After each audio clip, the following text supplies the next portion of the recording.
Lilo and Stitch continued.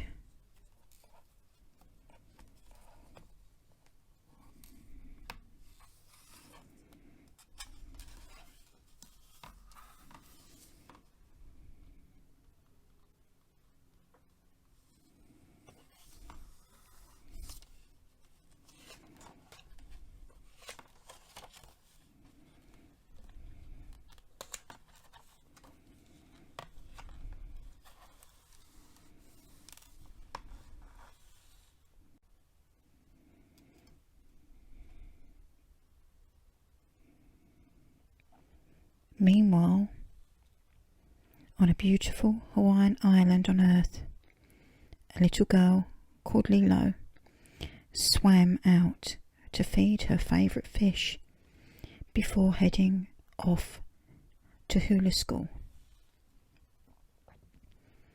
Lilo was quite naughty during class, and afterwards none of the other girls would play with her, so she wandered off alone.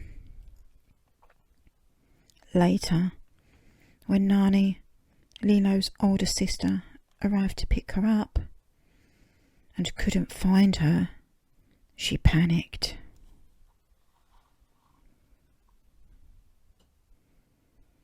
Today was a big day. The social worker was coming and could take Lilo into foster care. "You'd better be at home, Lilo," Nani said to herself, running as fast as she could. Nani had looked after Lilo since their parents died, and taking care of Lilo wasn't easy.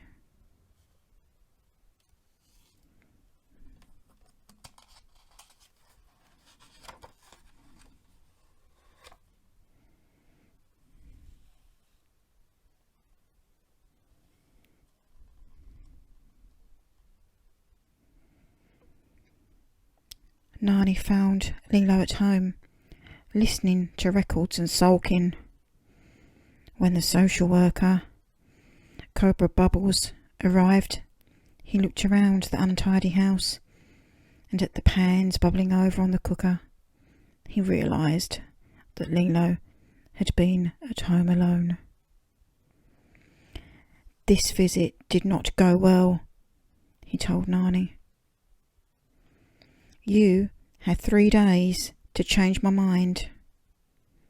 Nani was cross with Lilo for not waiting at hula school, and they quarrelled. That night, Nani heard her sister wishing for a friend of her own.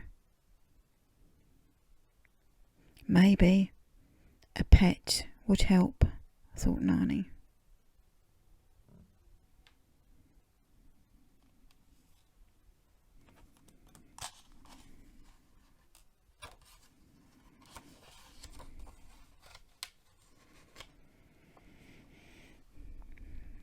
Meanwhile, there was Experiment 626.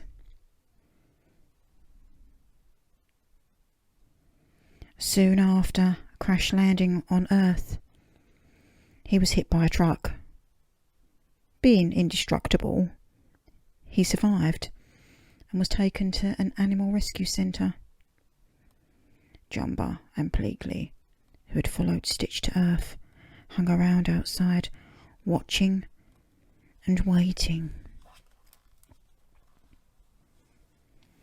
And there Lilo found him. He gave her a big hug. She could be his ticket out of here. And Lilo fell in love with him. "His name is Stitch," she said.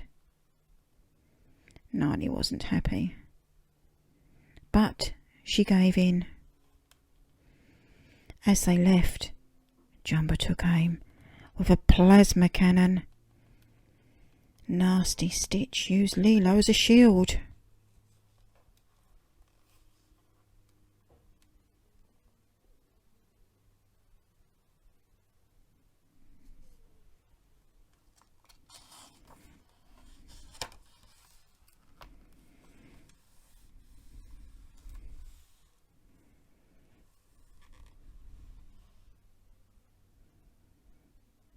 Nani went to work, leaving Lilo with Stitch. Stitch scampered all over the island, looking for something to wreck. Lilo tagged along, with Jumba and Pleakley never far behind. Later, Lilo and Stitch went to the hotel where Nani worked. Stitch ate a lot and had terrible table manners. They watched a fire dancer called David. He wanted to date Nani, but she was always too busy. Pleakley and Jumba were there, too, in disguise. They made a grab for Stitch, and Stitch tried to swallow Pleakley's head. There was a bit of commotion, and Nani's boss came over. He fired her.